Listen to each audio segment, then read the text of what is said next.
Hello and welcome to another Uncharted 3 free-for-all with, of course, NearRivers, and I'm going to tell you a story shortly, you lucky beans you.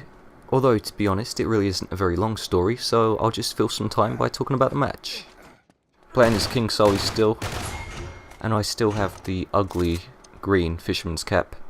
I just couldn't find the fedora, which is a shame, but I'm going to be sure to get it when the full game releases. That is pretty much my one goal so far.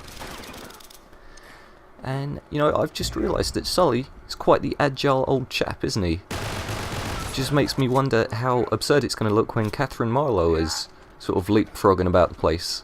I assume she's going to be a multiplayer skin, but we haven't had that confirmed yet.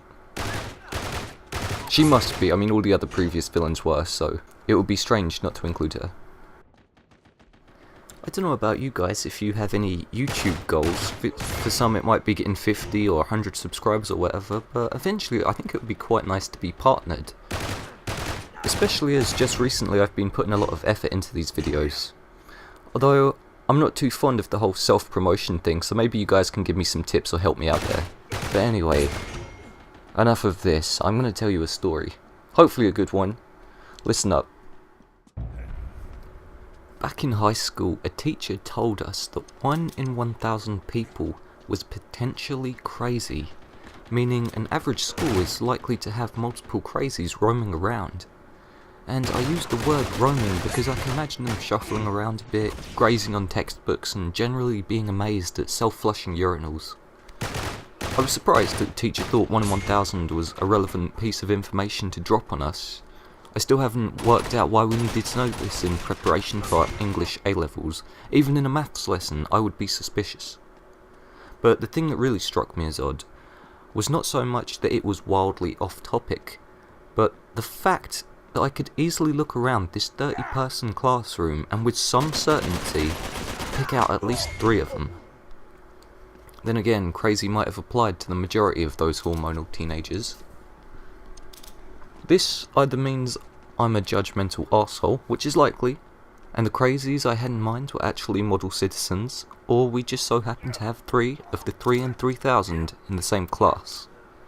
This could mean the original statistic has greatly underestimated the amount of crazies. Or, we're left with the third option. I'm oblivious to the reality that I've been put into this special class. I'm going to refuse option 3 as true because we had plenty of smart, capable individuals in that class. None of them were Rain Man smart, just regular, intelligent individuals, all with their own talents and ambitions. I imagine most of them will make a positive name for themselves one day.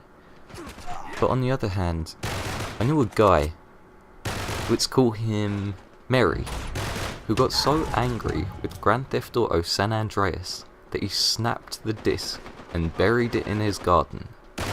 Mary, as you can imagine, was a highly strong young man. He didn't talk much and reminded me of an evil clown, which isn't a cool look if you're not wearing any makeup.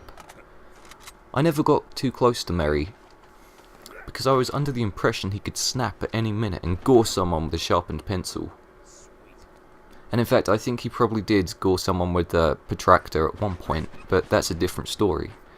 I can understand gamer rage, and I can almost understand wanting to snap the disc, but I can't understand being so angry that you decide to bury it in a hole. In the time it would take me to locate a shovel, I reckon any rage I was bearing might have simmered down a bit. I'd think, it's not worth the effort, and go watch Diagnosis Murder or something. Who knows, perhaps burying discs is a common occurrence in the Merrick household.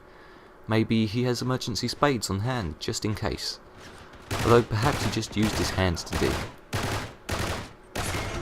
It's been a good few years since I last saw Mary, and I wouldn't be surprised if he's moved on to bigger things.